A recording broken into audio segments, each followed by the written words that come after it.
Shalom bien-aimé, c'est le prophète Stéphane Envam. J'espère que tout va bien et que la semaine se passe bien devant la face du Seigneur. Donc je fais cette vidéo juste pour partager une petite pensée avec vous. C'est une chose, cette pensée je l'ai reçue pendant un temps de retraite, de jeûne et de prière. Et je me suis posé des questions et je crois que c'est le Seigneur qui a parlé à mon cœur. Nous entendons aujourd'hui beaucoup de personnes qui disent « Oh, j'ai l'onction de Jérémie. L'onction de Jérémie est sur ma vie. » Oh, et quand j'entends ce genre de choses, ça me fait rire. Parce que ça, comprenez une chose, dans 2 Rois, chapitre 4, la Bible nous dit clairement que Élisée accompagnait Élie. Et ils ont traversé, comment dirais-je, plusieurs étapes. Et nous voyons qu'il y a eu d'abord Gilgal. Après Gilgal, il y a eu Bethel. Après Bethel, il y a eu Jéricho. Et après Jéricho, il y a eu le Jourdain. 2 Rois chapitre 4, à partir du verset 1. Et après le Jourdain, il y a d'autres étapes qui ont été traversées. Là n'est pas le sujet. Et après, Élie a demandé à Élisée, que veux-tu? Élisée a demandé l'onction. Donc vous comprenez que l'onction est liée à un parcours.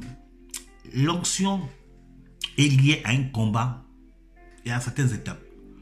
Tu ne peux pas dire que tu as l'onction et Jérémie sans traverser ce que Jérémie a traversé. Parce que beaucoup de personnes disent ils ont l'onction de Jérémie parce qu'ils sont appelés à dénoncer. La Bible nulle part nous a dit qu'on est appelé à dénoncer. La Bible dit que nous sommes appelés à annoncer la bonne nouvelle. Amen. Alors revenons dans le sujet. Nous venons de comprendre que pour accéder à une onction, il faut traverser les étapes à l'image d'Élie et Élisée. Tu dis que tu as l'onction de Jérémie, mais as-tu traversé les épreuves que Jérémie a traversées?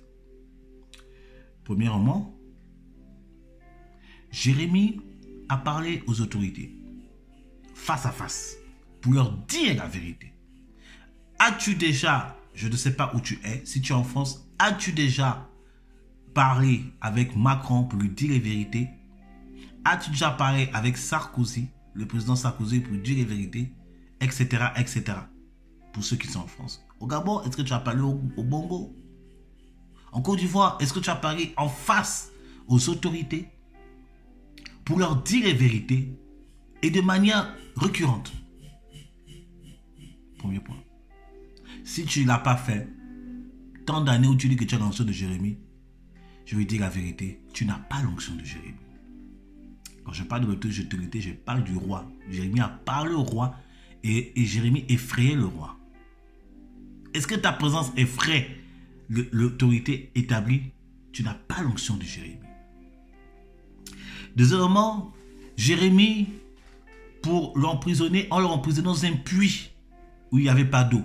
Pendant des jours, il était là-bas, il ne mangeait pas, il ne buvait pas.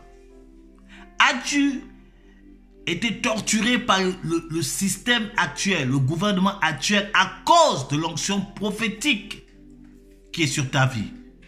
Si c'est non, tu n'as pas l'onction de Jérémie. Troisième point, Jérémie ne s'est pas marié. Dieu a privé Jérémie de cette grâce du mariage à tel point que cette femme que Jérémie aimait, parce que Jérémie a aimé une sœur, il voulait l'épouser, elle est morte devant ses yeux.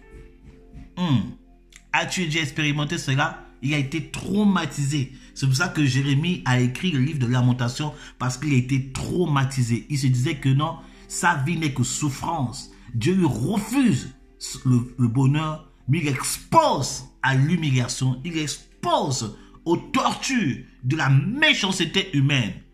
As-tu déjà été privé de ce genre de grâce? Tu dis que tu as l'onction de Jérémie, tu es marié, tu as des enfants.